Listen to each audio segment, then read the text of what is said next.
Look at those clouds. Good grief. If that doesn't look ominous, I don't know what does.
Well, the second we got into Iowa, the rain stopped.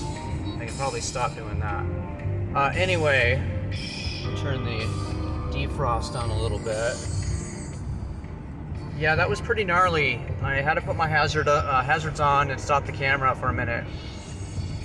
But yeah, this is a welcome sight right here. A lot of rain during this trip, especially on the trip back.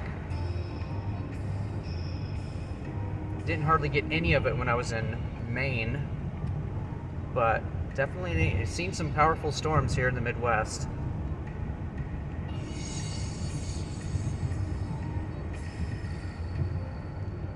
All right, thanks for joining me on this episode of Storm Series.